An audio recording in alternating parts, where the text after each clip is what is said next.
o'clock.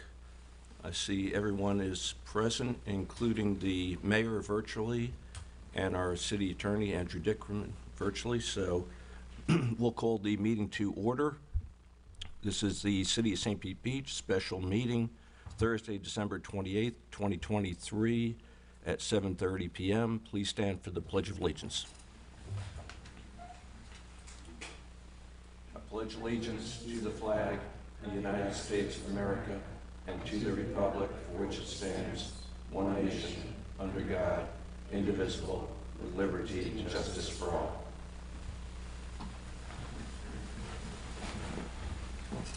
Roll call, please. Vice Mayor Fryslowski. Here. Commissioner Lorenzen. Here. Commissioner Marriott. Here. Commissioner Philps. Here. Mayor Petrilla. Here. We have a quorum. Thank you. So on the agenda for today is number 1, audience comments, number 2, discussion of commission vacancies and possible appointments, and then 3 is adjournment. We do have our city attorney that I believe wants to address an issue before we get started. Thank you, Commissioner Fryslowski and members of the commission and mayor. Last night I received an email from attorney Ken Weiss. I've asked Matthew to provide you a hard copy of it because I don't have everyone's email right now and I am traveling for the holidays. Mayor, I did ask Matthew to email you a copy of it. I don't know if you received that or not. Basically, he's essentially alleging that this has to do with the District 2, reopening District 2 for other candidates. He's alleging that it was illegal. He's not giving any legal precedent or any other legal argument other than it was unfair. I did respond to him and ask him who his client is, because that's always the first thing that you normally do as a lawyer is you say, I represent blank. He's arguing on behalf of Lisa Robinson. I don't know if he's representing Lisa Robinson. I know that he has represented Lisa Robinson in the past against the Quarry Landings development. But I cannot tell you right now whether or not who he's representing. Now, I want to remind you that at the start of this process, back in December 12th at a regular city commission meeting, when we first, when I say we, the administration, we first learned that there was going to be at least 2 resignations, and then later we found out that there were going to be more. Between the 12th and the 18th, on the Monday the 18th, we had a special commission meeting. Between the 12th and the 18th, the administration, not just the city attorney's office, but the clerk's office, the manager's office, we all scrambled to try to understand what we can and can't do and the processes that we had available to us. Now, in situations for vacancies, you look to the charter for guidance, and there is a section in the charter for the city on filling vacancies. There is a section in the charter that also addresses situations where you have simultaneous vacancies, and in that case, the commission has to call an election within 15 days. Obviously, and I've told you this before, the supervisor of elections said, well, you have until the 19th to get people on the ballot and to qualify people for the ballot on the March election, which is an impossibility. So that's when we decided the best route would be to stagger the resignations between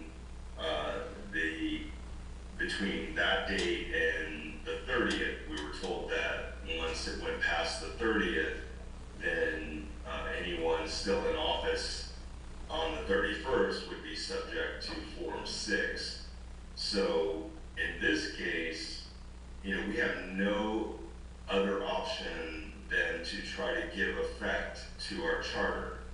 And what we're doing is by staggering them is that the charter says that the remaining commissioners will appoint the vacancies.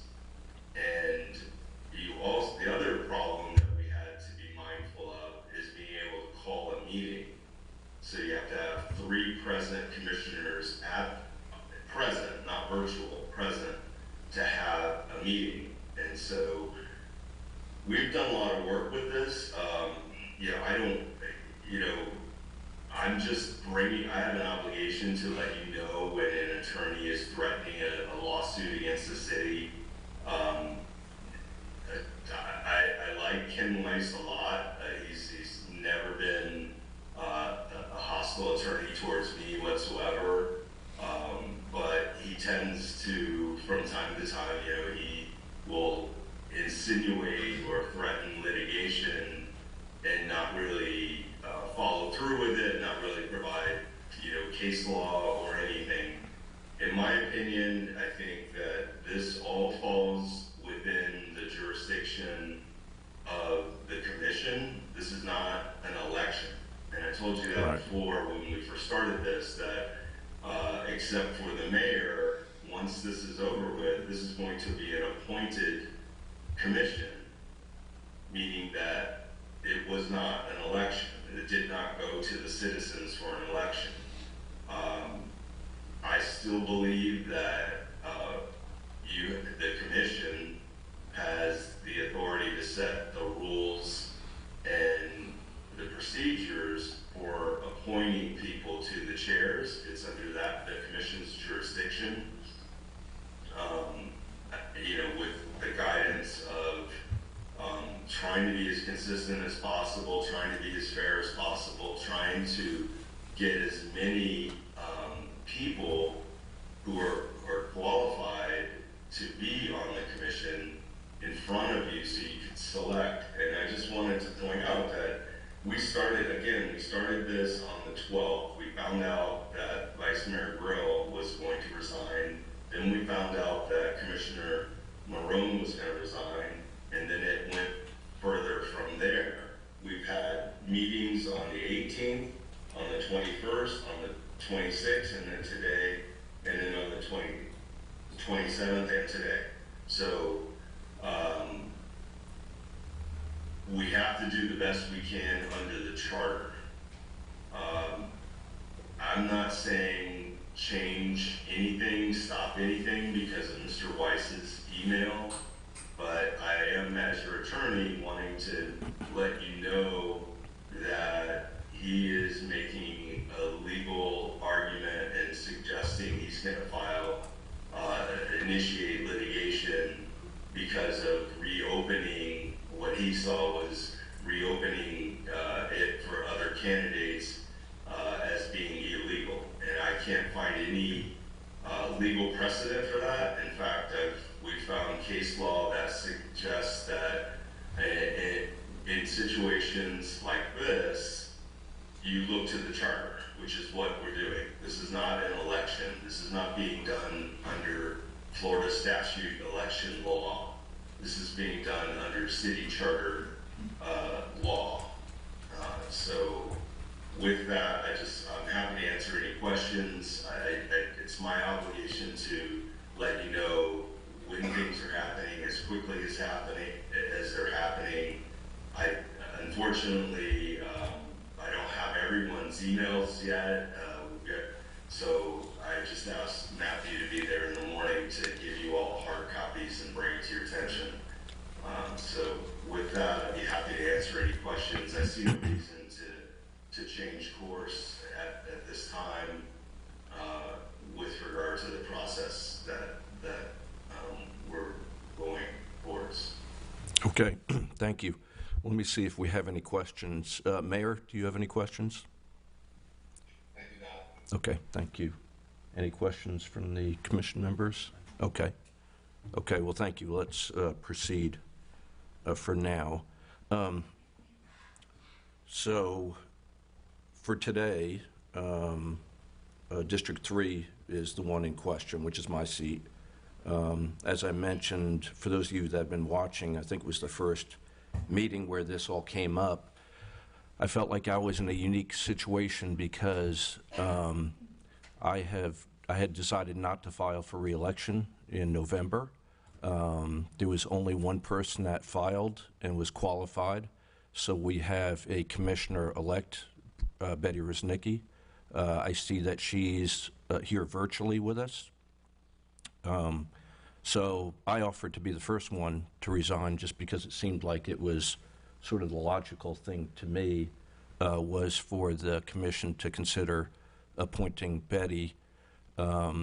She then, I believe she was here in the audience, and she came up and explained that she had a unique situation where she had only expected to take the seat in March, and her employer, like most employers have, had a stipulation that you have to get permission before you take a second job.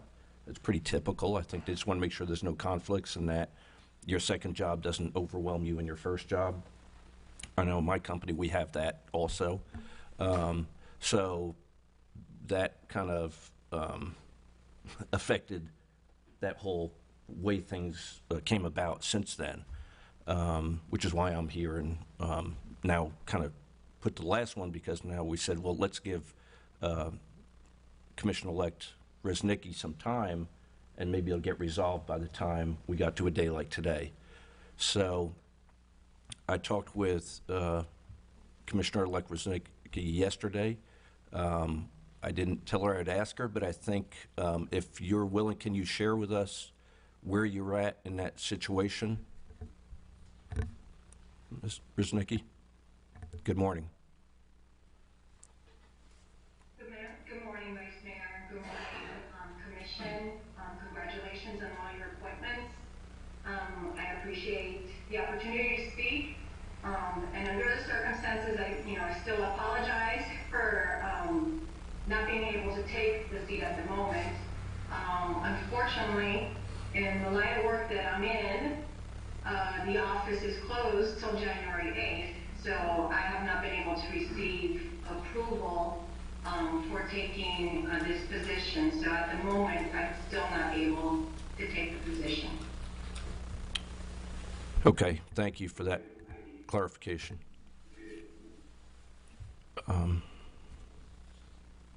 So here's my thought for today.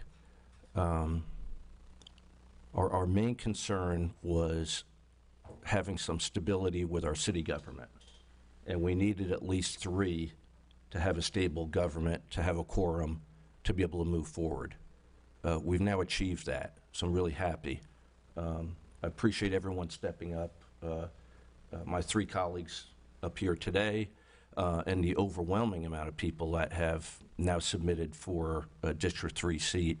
I'm kind of shocked. There are, I believe, up to 8 people now that would want to sit in this seat. The reality is, Mr. Resnicki, barring any issues, is going to be sitting in the seat as of March.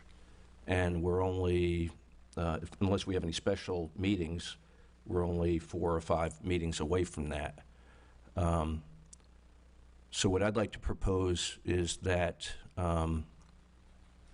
I hold off on my resignation until the 30th. That works for me personally. And that the commission's first meeting, which would be on January 9th, would give Ms. Resnicki time to be able to make it official.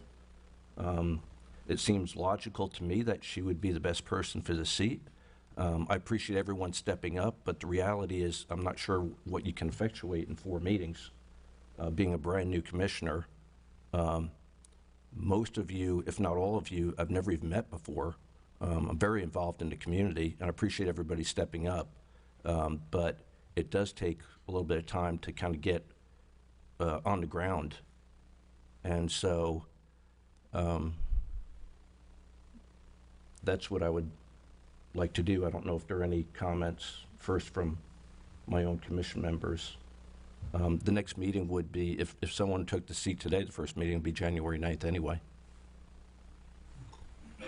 Vice Mayor, if I could also just point out that by you, if you were to resign effective the 30th and you were in that effectively giving Betty Riznicki until the 9th, which she said her office is open on the 8th, which is, I mean, this whole process has occurred during the time that her offices are closed, then there would be no reason to pick another vice mayor. Because so if you resign today, then among the 3 that are left, there would have to be a selection of vice mayor to run the meeting as well. But if you resign, as you stated, effective the 30th, then there's no reason to select a vice mayor. That could wait till the 9th.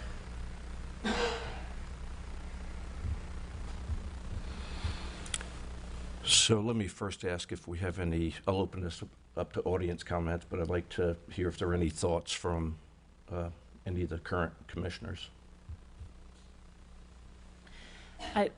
Ward, I appreciate all of your service, clearly, and I really appreciate your comments today, because I think that what you've presented is a really nice way to move forward with kind of the most consistency and continuity as possible. And there's already been a lot of disruption, you know, on the commission and for the city in this time, and that seems like a good way to kind of help ease everybody into something that's a little bit more stable. And so I feel like that's a really good idea. I guess I'd like to hear your thoughts on how this differs from the first district, because I believe we had 2 qualified and then a 3rd. So how is this scenario different? Thank you. That's a good question. Well, there was only, what's unique about this was there was only one person that applied for District 3, and that's Ms. Riznicki. So she is now considered Commissioner-elect Riznicki. And so she will be taking this seat in March, barring any unforeseen conditions. As opposed to District 1, we had 2 fully qualified Exactly. and a 3rd that was not qualified, Yes, sir. according with the process anyway. Yes, sir. So, I mean, it just seems to me, I mean, it's what I said back, you know, a week or so ago, where it just seemed logical for me with a different commission at that time. But what I said to them, it seems it makes sense to me to step out and have you appoint Betty instead of appointing someone who's going to sit in the seat for 4 meetings, 5 meetings, and then have her come and sit in the seat anyway. That's just my thought. Yeah, I think I'd be interested in hearing the mayor's thoughts on this as well when we get to there. I'd like to hear the mayor's thoughts as well. Okay. Mayor? Well, we can start with the point of order. We've never approved the agenda. So if we're going to have this discussion, we should probably approve the agenda, make an amendment that we're going to have this discussion, have audience comments, then have the discussion. Okay. Just a point of order, Mayor, it's not on the agenda. Approval of the agenda is not on the agenda, so I'm just following the agenda. So let me... Agenda's not in the agenda? Okay. Yeah. Okay, well, let me open it up to audience comments then. Anyone have any audience comments? Deborah Scheckner.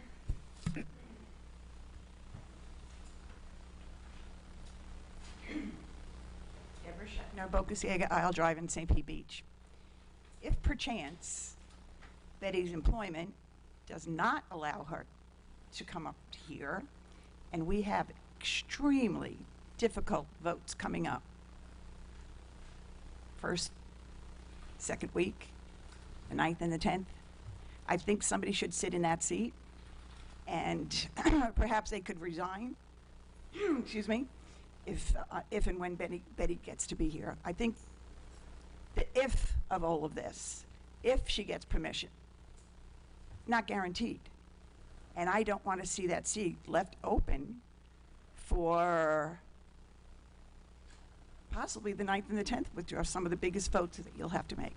And I would suggest that you look at planning board meeting regarding Serrata. Hundreds of residents showed up. There were so many residents here to speak against it that they had to have somebody at the door and not let anybody else in because it was a fire hazard. Hundreds of residents came to protest it. And if you do nothing else, I'm asking you to go back to the planning board and listen to what the residents said. Research on your own, I understand, but listen. Even a colonel in our community spoke out against it. These people researched. They know what they're doing. Very, very important that we get this right. You know, if Betty said she thinks that'll happen, and, I don't know if she's still there or not, then that would be great. But we can't leave that seat open during a very tough time. So I think it's either going to be Betty, which I hope it is, because she's worked in our community, smart, research, she does all the work. Where will we be? We'll be back here again in the beginning of January during a most crucial time trying to find a candidate. Thank you. Sharon Kavanaugh.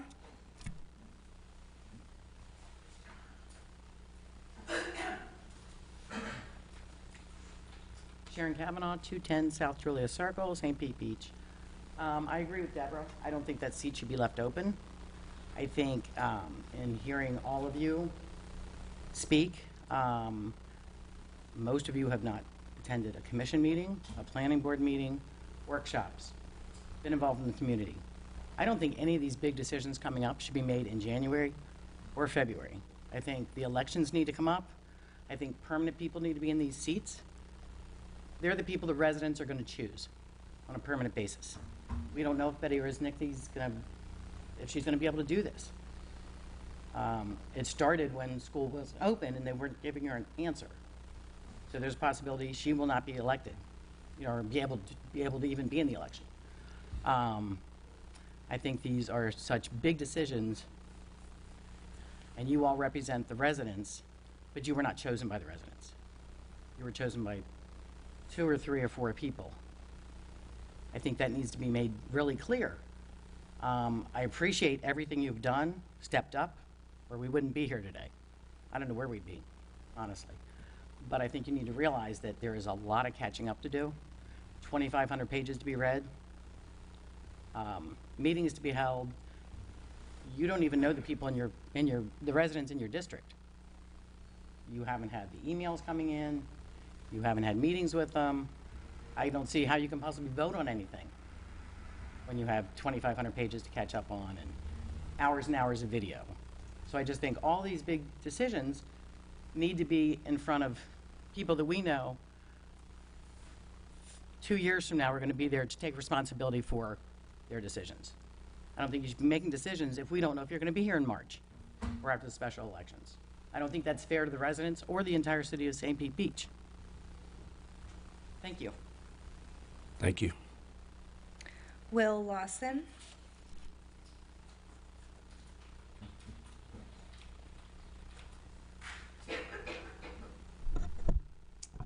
Good morning. My name is Will Lawson. I live on Leilani Drive, and I'm speaking with you all today as a frustrated observer. This is my 4th City Commission meeting, and it's an unfortunate realization that the distasteful qualities that permeate national politics are also seen at the local level. Please do not mistake my concerns for blame. Everyone on the new commission stepped up when the opportunity presented itself, and that is by itself a good thing.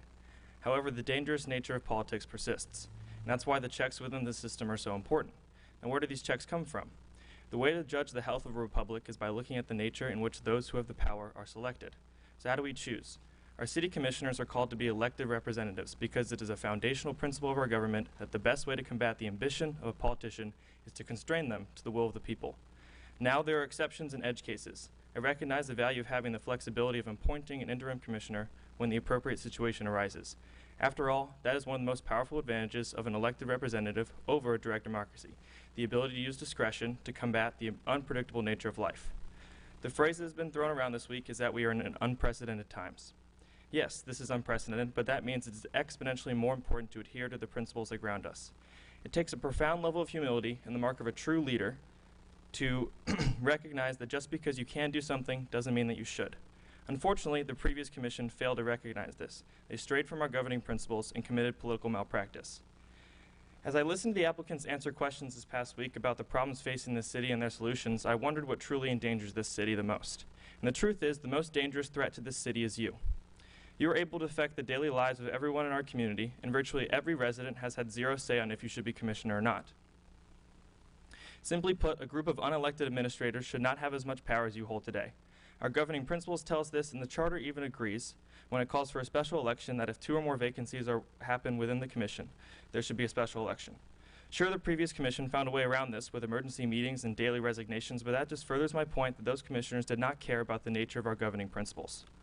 Nonetheless, I do not want to end on such a bleak note because life goes on and the sun will come up tomorrow on beautiful St. Pete Beach. You've been placed into power at a dangerous time. History shows that straying from how your ruling body is chosen is the first step to despotism.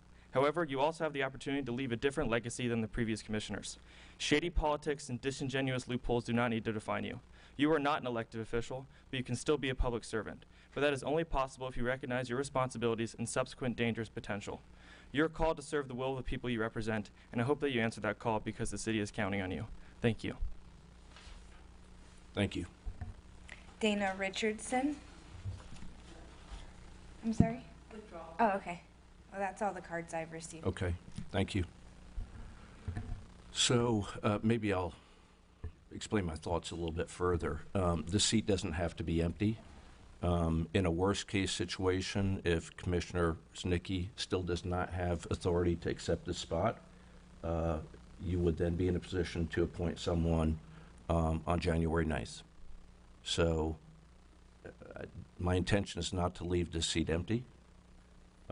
My thought is that it doesn't make a lot of sense to appoint someone for a couple meetings, ultimately having the person that's the commissioner-elect sit in the seat in March anyway.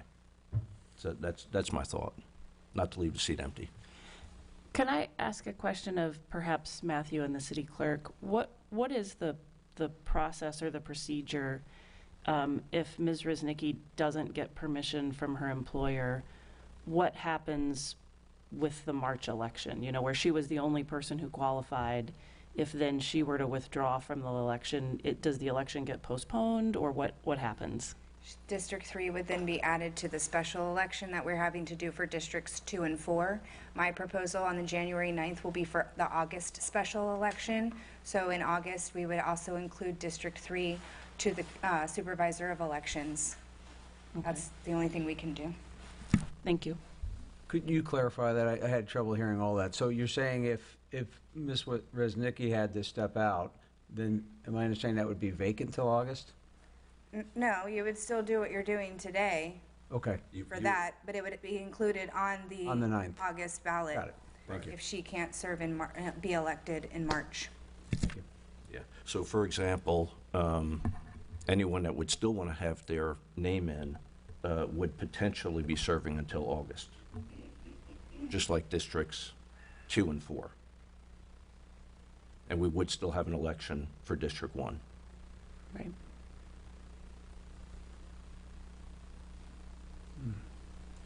That appointment would just be a little bit different because it would be a longer appointment.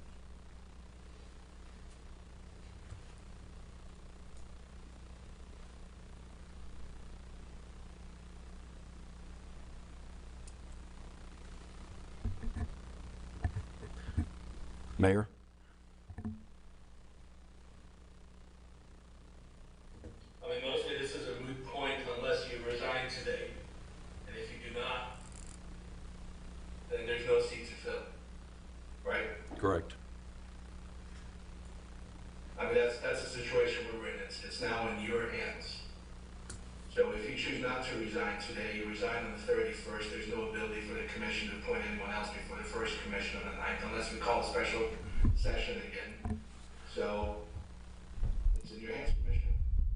Well, actually, it's not in my hands. It's in the state legislature's hands. I've made that.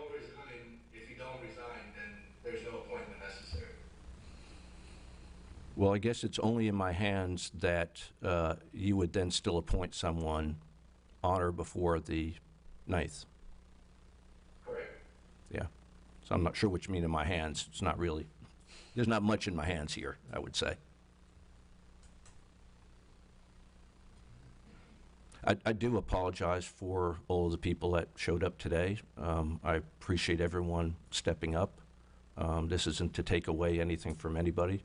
And there'd still be an opportunity on January 9th unless the commission decides at another time.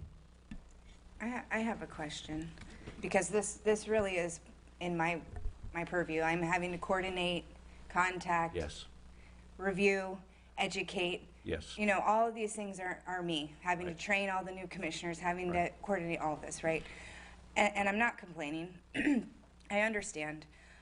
If we get to the 9th, which is a city commission meeting that starts at 6 p.m., and we learn that Betty still doesn't have word, what am I supposed to do? Can you help me understand how I'm supposed to coordinate 8 people to come here for interviews at 6 p.m. and do city business? Because I need to know the direction that I'm supposed to take and inform these individuals on what next steps are in that scenario, because it very well could be a scenario. Betty's been faced with this since the November qualifications. I mean, she hasn't heard anything since then. Yeah. Yeah, I think it would just have to be added to the agenda. I don't think there's very much on the agenda for the 9th, but maybe the manager or Matthew knows that, because the Serrata is scheduled for a special meeting on the 10th, and quite frankly,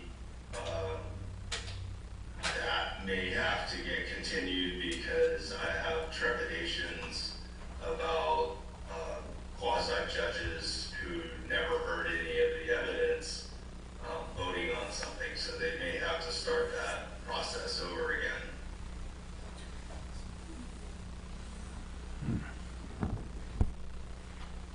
And I'd just like to point out, Do we know what's on the agenda on the 10th, on the 9th? Yeah, I mean, I have that draft published, and I mean, there are a few things. There's no ordinances.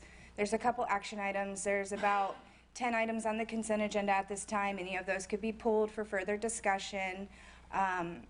And you all have the opportunity to bring stuff up. So I can't predict how late it will go. I can tell you that the interviews, based on my minutes and the timing, take about 30 minutes apiece. So if you have 8 people to interview, that's 4 hours in and of itself.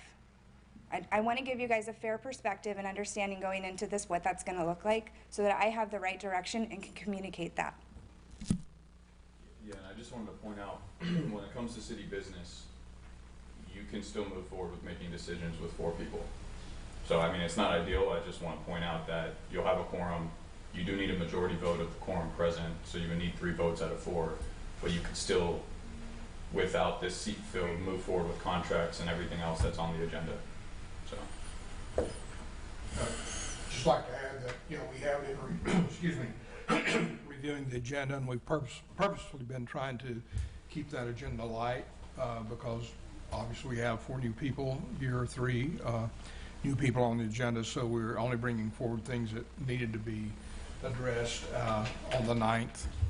It is, as the city clerk said, it is a fairly short agenda. So I think the process we would have, going forward, the way I see it, we would have to add to that agenda as a first item the appointment for seat 3. That could be the first item on that agenda. and considering this hasn't been advertised, we could, I hate to say this, but we could start it early. Yeah, you could. The agenda? No, so statute requires, the agenda is not part of the notification. Statute requires notification of date, time, and location, and that was done in October when the commissioners approved the agenda, or the calendar for 2024. So it has been noticed. However, you still have 48 to 72 hours to change that. So I can't amend the time, Okay. but it has been noticed. Thank you. Yeah, so you could start earlier on that day if the commission wanted to, but as far as the agenda, like I said, it's a light agenda, and you would place that seat for appointment as the first item on that agenda. And as Matthew said, you could move forward with 4 to make the decisions that are on that if that was necessary.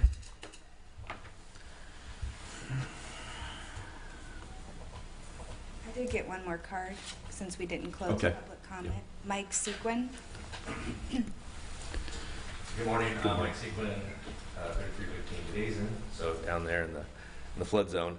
I'm just trying to listen and understand everything that's going on here, and for Betty, it sounds like she was the only qualified person that originally applied for District 3. I myself applied recently. I don't know what it takes to be qualified, and I'm not trying to usurp anybody, but my thought is if Betty is not qualified and you guys are trying to jump through hoops to understand what you're going to do if she's not there on the 9th, and you have 8 more people applying right now, why would you not take the time? People are missing work or whatever situations to come down here and interview. Like, why would you send us all away and then say, okay, let's try to come back and figure out what we're going to do on a day which isn't today? So I'm just confused with the whole process. It does feel like politics. I haven't been involved in a lot of decisions like this, and I don't know what goes into it for you guys. But it seems like that today was the date and time that we were all supposed to be here, and you have applicants, and so here we are, and yet you're going to send us away and then see what happens potentially on the 9th because you guys really want to stick with Betty. So it doesn't sound like she's qualified if she's not available to me. Okay, thank you. Thank you. So let me clarify it. Betty is qualified. She is the commissioner-elect. The only thing that would prevent her from being the commissioner-elect was if her employer would say, we're not going to give you authority to take a second job. And obviously that she doesn't want to jeopardize her current job, which I don't blame her. This is typical in almost all businesses. I have it in my business. I have never said to an employee that we wouldn't let him have a second job. I'll give you a few examples of it. So I find it hard to believe that that would happen, although I'm not saying it wouldn't. We have employees that choose to be teachers. So I have several employees that teach at St. Pete College, teach architectural school. That's not a conflict for us. They're good people. They're willing to do some work, just like Betty has stepped up.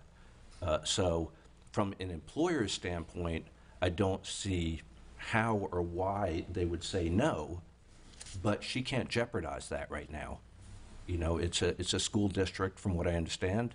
It takes time to go through the bureaucracy of getting to the right people to do it. It's very difficult in the middle of the holidays to get that done. So my thought is, and I apologize for all of you that have stepped up. I think it's unbelievable to me that we have 8 people stepping up when only 1 applied for the real job, and she has that job. That's not going to open back up again. The only way that would change is if her employer said, no, we're not, terminate you if you take this other job. Then obviously she's going to say no. But that's the only thing that would I've been doing this for a long time. I know it's hard to get anything done in 4 meetings. I appreciate you stepping up again, but it's going to be very difficult for you to effectuate change. The reality is in 4 meetings. Basically, you would be in for 2 meetings in January, 2 meetings in February, and maybe 1 meeting in March. So that's my only reason for saying that. Just reply. So you're going to have. We have this on TV. Yeah. Just to reply to what you said. It's not about affecting change, guys. It's about a contingency plan. So if you have people available and ready, and in the event that Betty is not able to take the seat until March, if she's not available to take the seat at all, you don't want to be sitting through August. So it's just about the continuity of the situation and the position and the concern of the citizens. Yes. So that was my only statement, not about affecting change in 4 meetings. Okay, good, thank you. And, thank you for that. I've got to believe that out of 8 of you, I would hope that if not all, majority would be willing to come back in January to go through this again. I can't say that. Again, I apologize. Like you, I'm taking time off of work, time away from my family right now. I did not expect to have a meeting every day this week. But I'm willing to do whatever it takes to make the city, a great city. So, other items from comments? I have a question for clarification. in order for us to interview the 8 individuals here today, Vice Mayor, do you need to resign first? I would need to resign. I can answer that.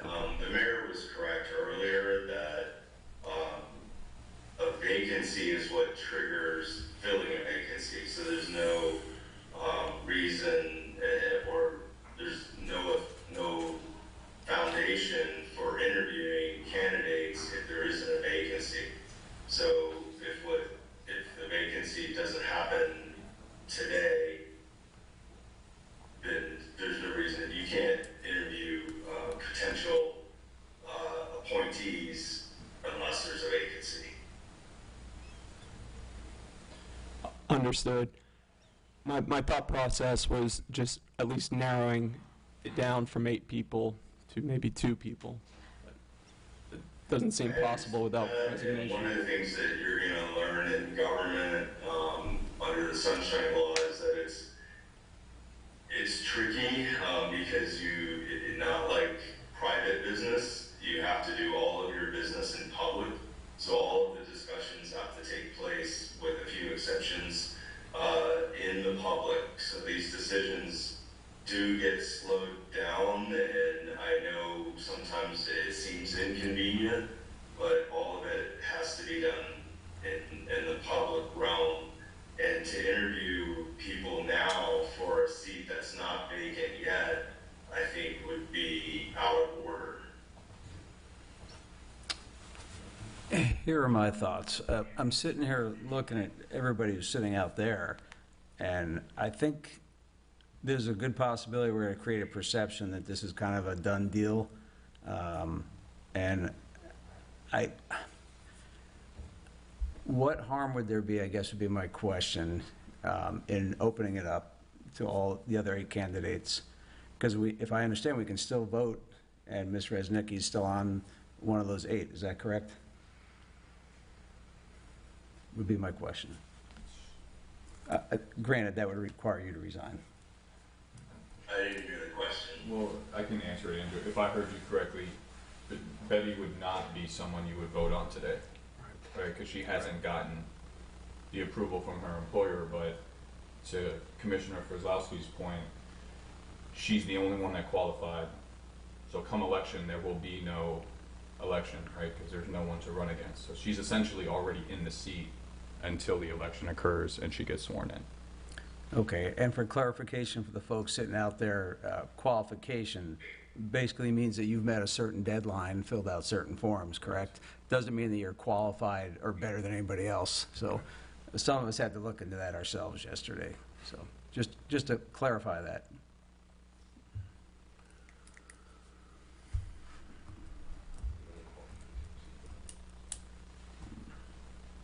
Thank you, Commissioner Lorenzen.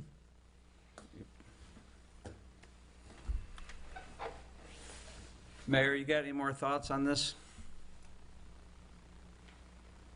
I do not have any further comments.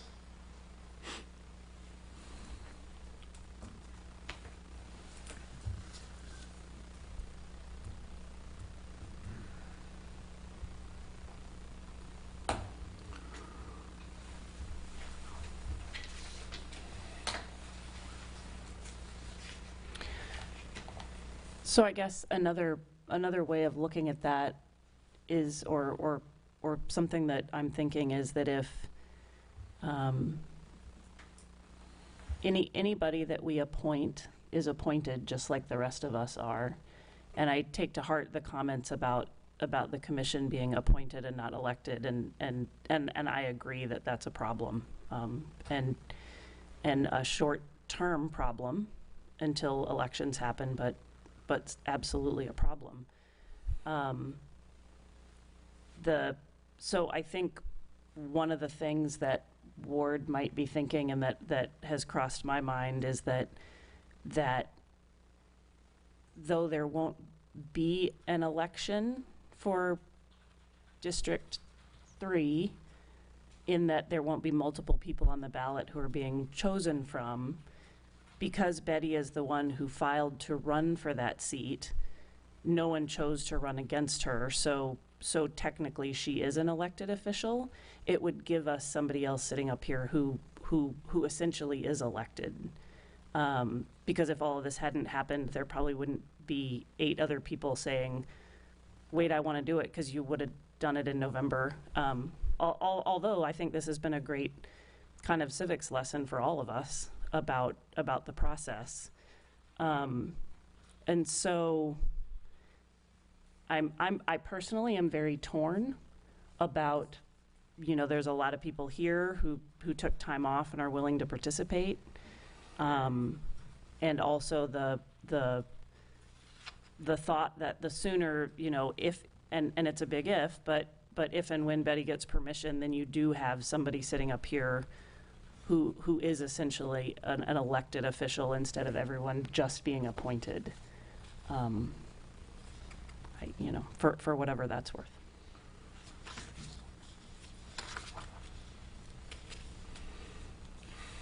So I know this is unusual. It seems like the whole last 2 weeks have been unusual, but I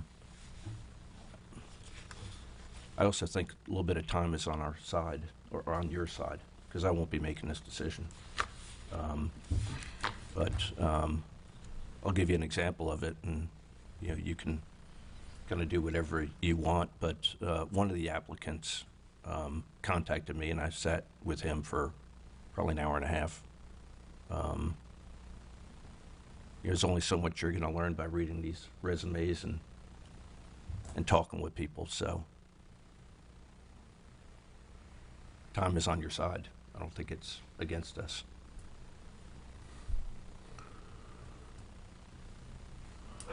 Vice Mayor, for whatever it's worth, I don't think that, if for some reason Betty Riznicki can't get authorization by the 9th, I wouldn't go past that. I think the city has 4 elected officials now. They have 5 really, but after the 30th, it'll be 4. You can still conduct business if there's an emergency or something happens.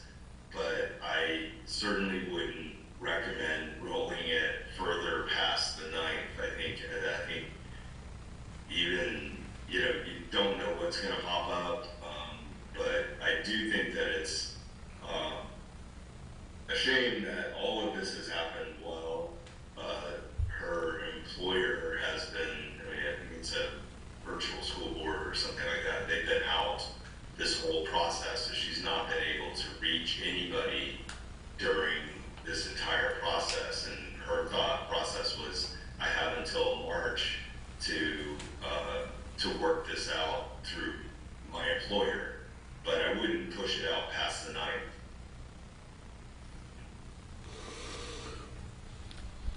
Thank you. Any other further thoughts? Yes, sir. Yeah, I appreciate the comments from Commissioner Marriott. I just want to say to the folks that did put your submissions in, as I look through a lot of them, a lot of folks are kind of newer to the area, have not been long-term residents. I think there's 1 or 2 that were long-term residents. But I hope, regardless of how this goes right now, that you don't get discouraged. And there's more possibilities coming up. There's boards to sit on, committees, that type of thing. And I know there's an appearance that you could take and go, wow, this seems like it's a closed-door thing. I don't think it is now that I've kind of sat and listened to everybody. I know it appears that way, but please have confidence in the system. I think it's going to work out in the long run. And don't be discouraged, I guess is my message, please. Thank you, Commissioner. I appreciate that. And just to be clear, I'm not part of this decision, because I'll resign and I'll step away. So I did read through the resume just because I was curious. It's my seat, so you'll be my representative. So, and I live in the city. So with that, before I adjourn the meeting, because this more than likely is my last meeting, I would like to have a few comments if you would endure me for at least a few minutes. I'm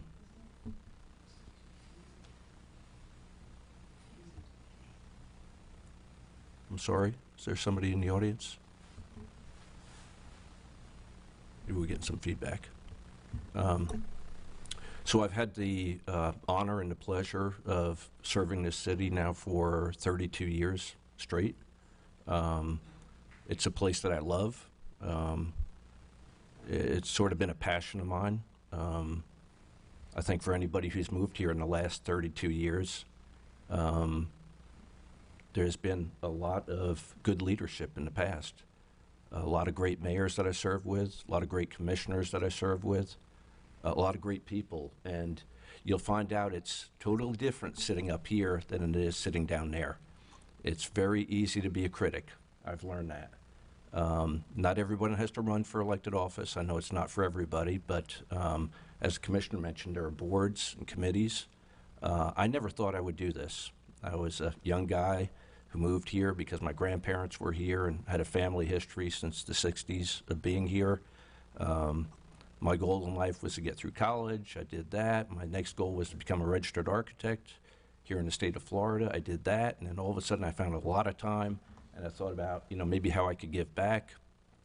It just so happened at that time the city was forming a new board, the Historic Preservation Board, and they were advertising for that, and they said the ideal candidate would be architects and engineers, and I thought, wow, maybe I should do that. So I talked to my employer and got permission to do that.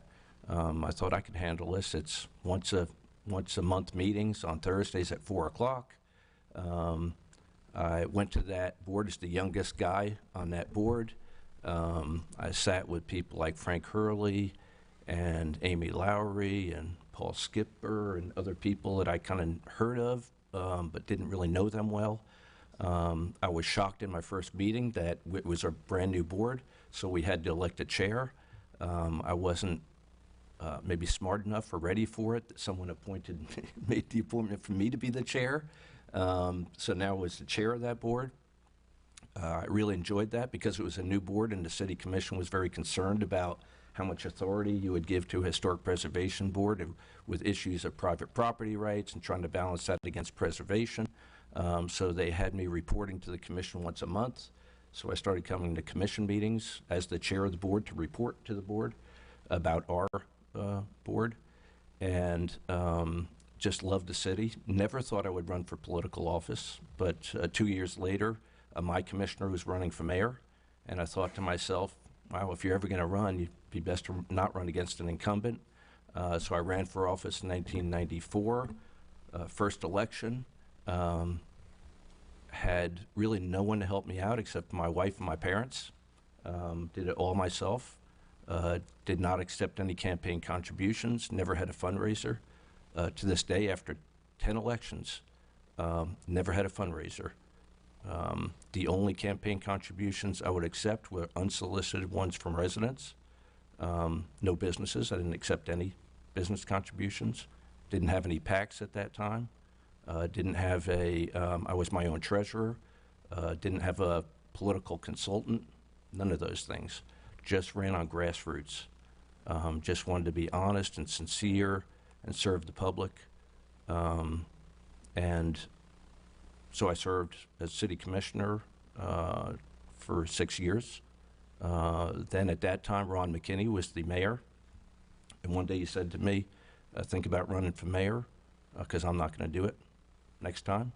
At that time, I had served had a great relationship with my colleagues. I served as vice mayor for 5 years, so I was commissioner for 1 year, and then I was elected among my peers as vice mayor for 5 years in a row, so I served as vice mayor from 1995 to 2000. I ran for mayor, never thought I'd ever run for mayor, won that election, and then was elected 3 terms. So I served as mayor from 2000 to 2008. At that point in time, I had been in elected office for 14 years. Again, never thought I would do that.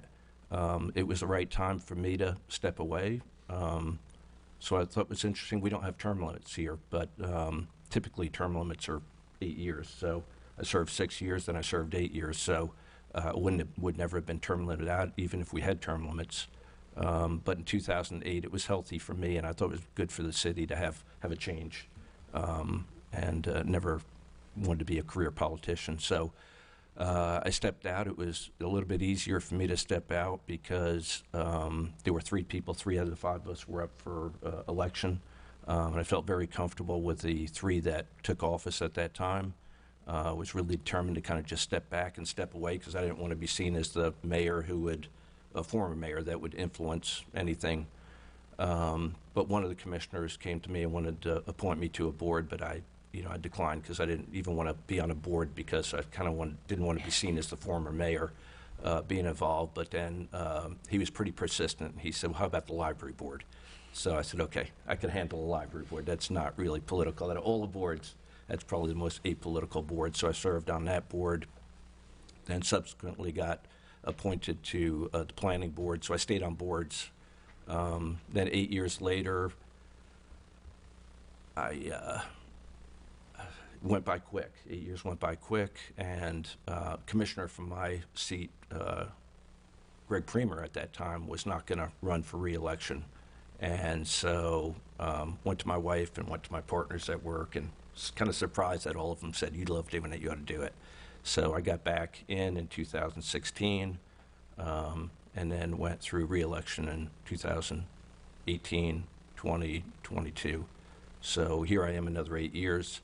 I was not going to run 2 years ago, and I talked with Betty Rosnicki.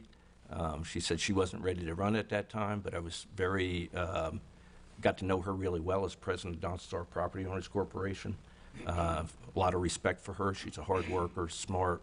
And so when she decided to run this time, it was a lot easier for me to say, okay, I've been in for 8 more years and time for me to allow somebody else to take over and get some, fresh blood here. So, but I've enjoyed every minute of it. I don't regret it.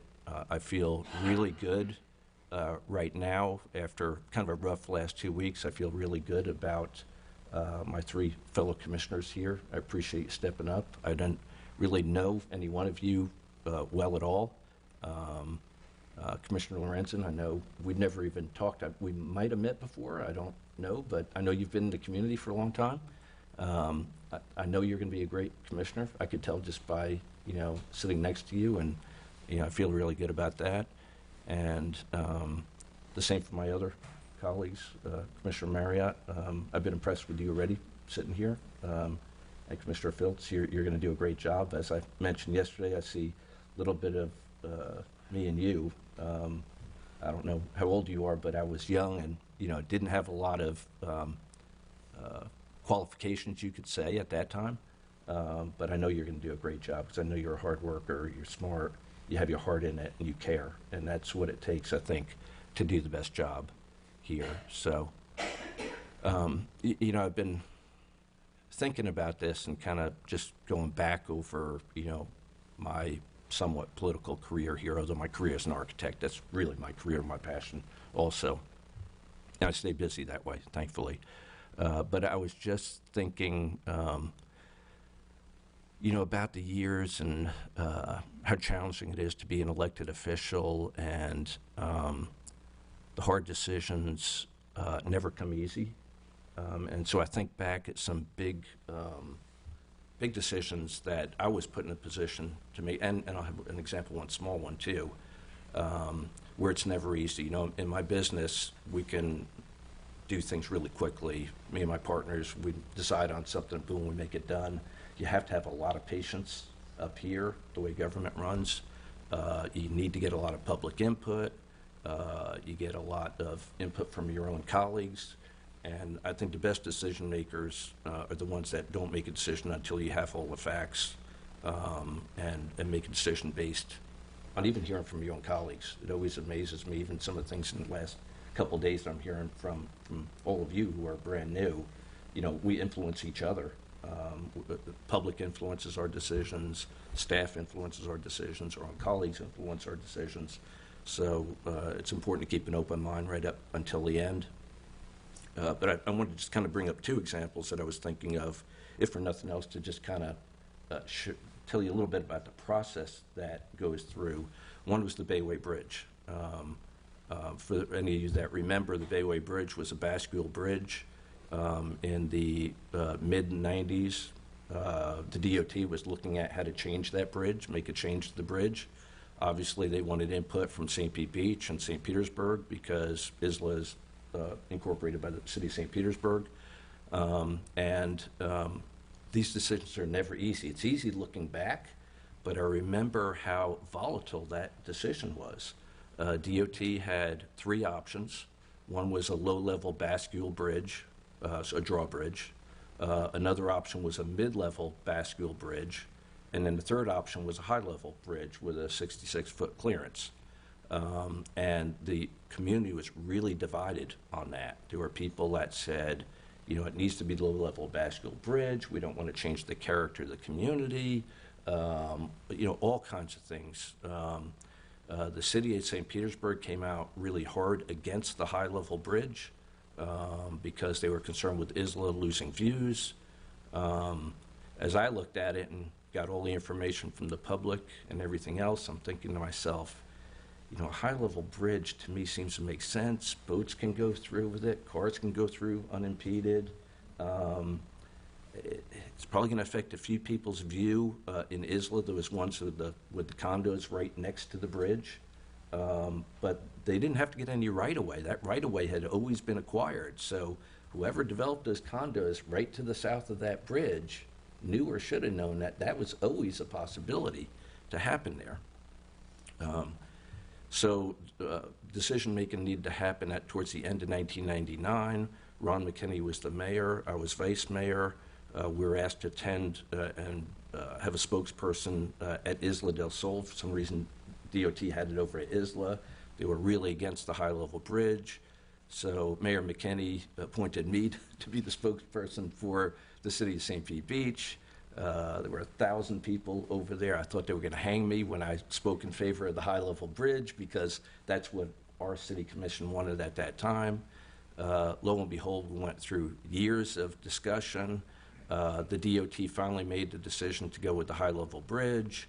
Funding didn't come through, so it got delayed, and it wasn't until I was long out of office at that time, and I can't remember now, but I think 2014 they opened up the new bridge.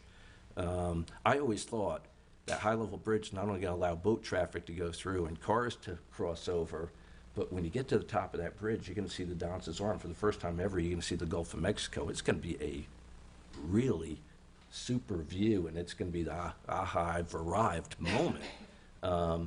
And after all of that consternation and all of that stuff with a lot of people in St. Pete Beach against the high-level bridge, I don't think there's a single person that doesn't think that was a good decision, you know, at this time. And probably one of the proudest things that I was really proud of was I really took it backstage to all of that.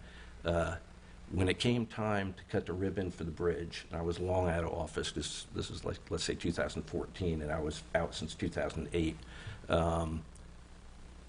2 people reached out to me for that ribbon cutting to make sure I was there. It wasn't the city of St. Pete Beach. It was DOT, and it was the people from Isla.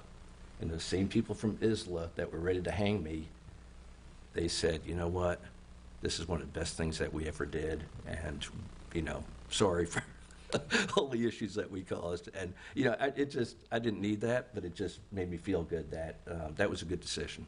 Another one was the City Hall. The City Hall, for any of you that remember, City Hall used to be across the street to the north, used to be where our community center and rec center currently is.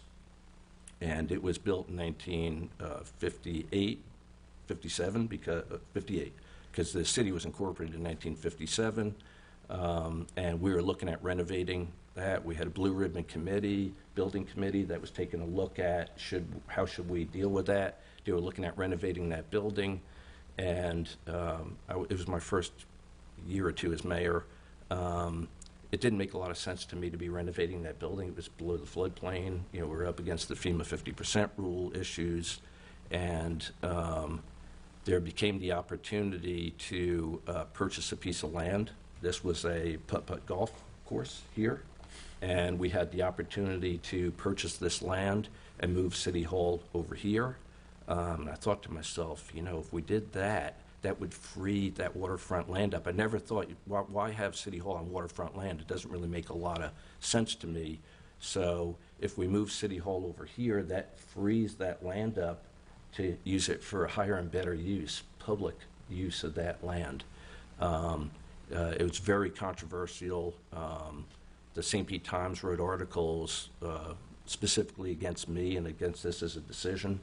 Lo and behold, I stuck to my guns because I thought it was the right decision. We ended up spending $3.1 million for the land and the building here.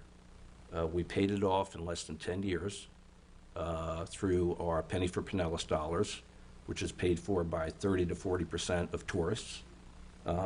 It freed that land up to allow us to build a community rec center over there, build a pool, which was half donated by Beth Morian, and turned Haran Park into Haran Park.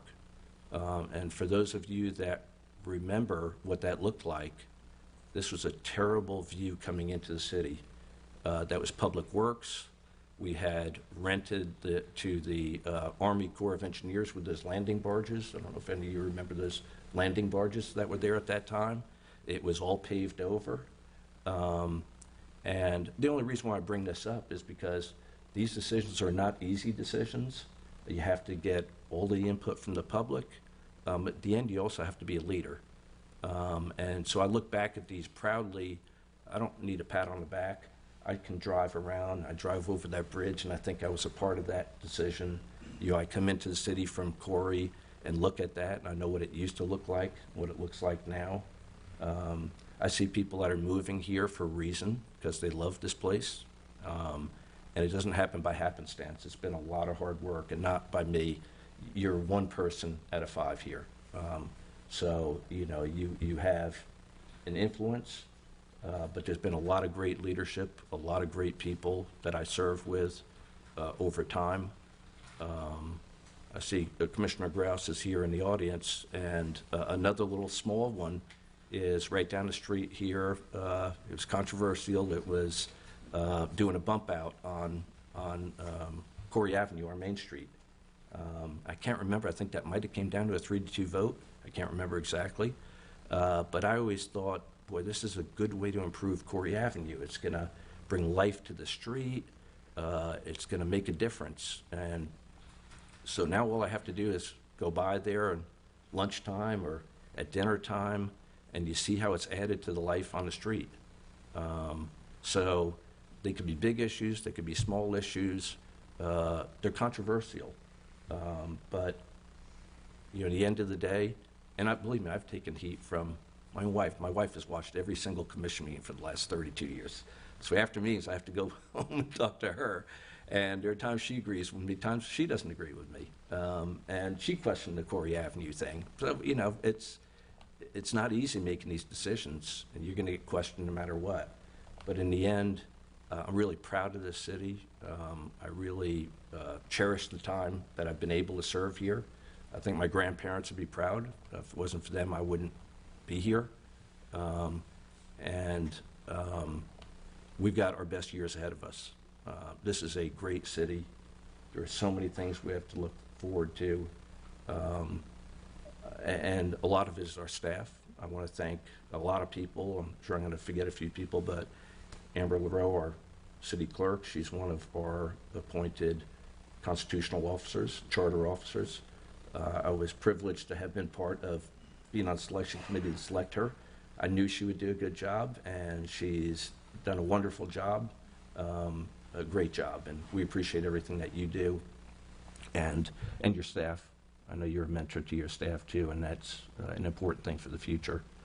Our city manager, Wayne Saunders, had the privilege of working with him for a number of years, and really appreciative of you coming back in a time of need. And he's had decades of experience as a city manager. You're not going to find anybody in the state of Florida that wouldn't be better for this spot. He's a perfect person at the right time, in the right place, really smart, has a financial background.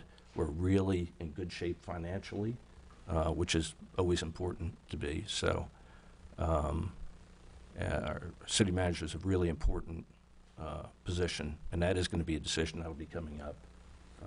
And your leadership, we really appreciate, Wayne.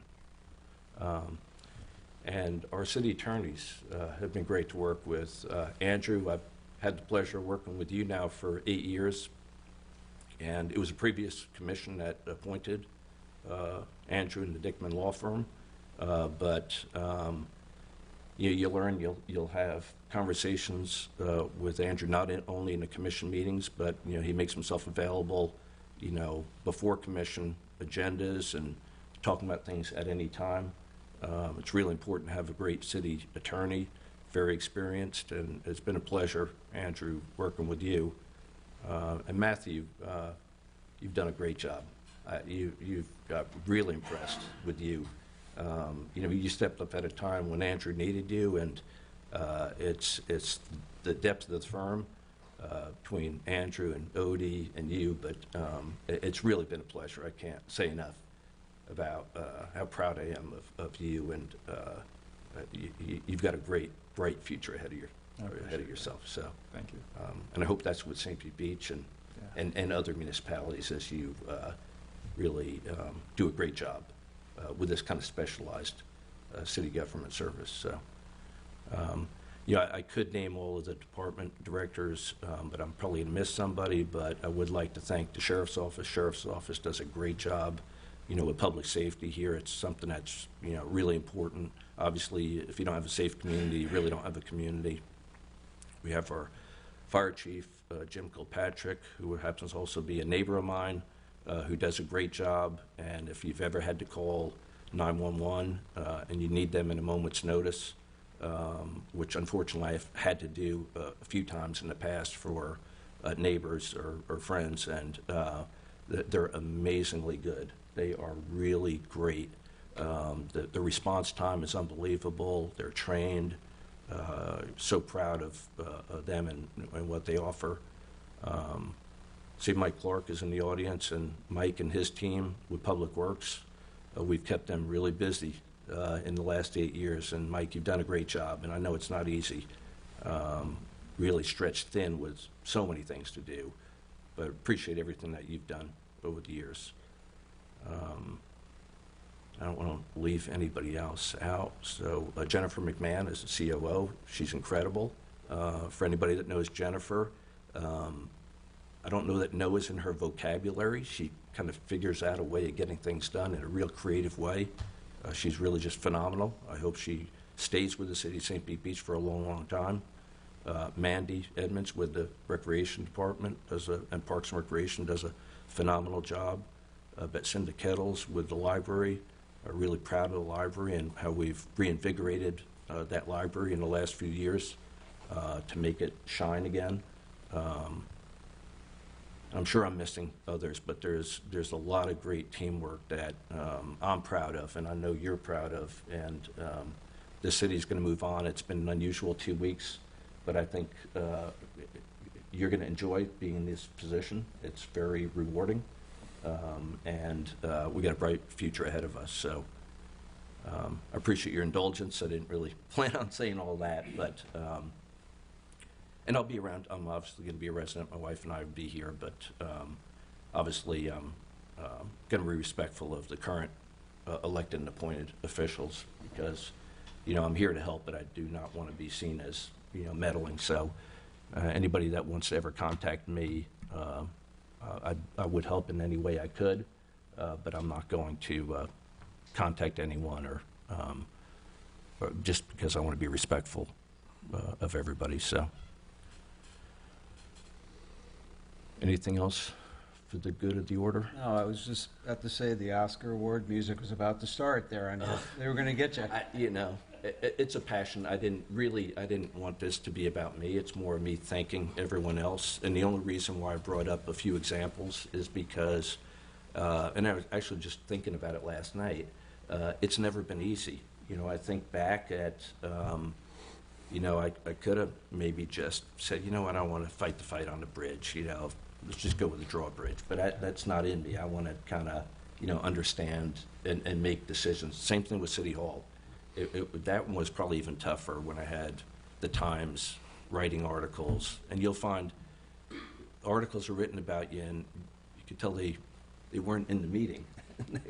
And they don't necessarily even talk to you. So you have to have a little bit of a thick skin, too. And that was the only reason why I brought up some examples. Well, I obviously said that in jest, but I wanted to thank you on behalf of everybody else, unless somebody else has some comments as well. It is tough being up here. I found that out in the last week or so, and I think your dedication and commitment to the city has been wonderful. I think you've been everything. Let's see, commissioner, vice mayor, mayor, on boards. I think you haven't been a city clerk. That's the only one. But we've got a good city clerk. I don't want to do that. For my behalf, thank you very much for your service. Thank you, sir. You're not out of the woods yet, though. We still have another couple weeks. So. Yeah. Thank you. Well, yes, I ma'am. just wanted a point of order. Thank you for everything you said, and thank you for your service here. And I do appreciate you hiring me, obviously, because I like my job. But I did have a couple things I wanted to know about tomorrow. There's some meeting scheduled, so we need to deal with that. And then I need to know what you want to do for the 9th. If you want to continue at 6 o'clock, put this on for the first item, or if we want to move it sooner, earlier in the day. Okay, so for the meeting for tomorrow, that meeting was scheduled, I think, just because we didn't know whether we would need another meeting. So unless someone has a reason to have a meeting tomorrow, I don't know that we need to have a meeting tomorrow. Is anyone on commission that? It's my birthday. I'm not coming in. Oh, good. Well, happy birthday. Okay. Mayor, is there any reason why you would want to meet tomorrow? Not that I can think of. Okay, thank you. And then perhaps 4 o'clock, I And think. now that we should be earlier on the 9th. Okay, so the mayor is not available any earlier on the 9th, any earlier than 6 p.m. Is that correct? Correct. Okay. So I think that sets that. Yep. Okay, meeting adjourned. Thank you.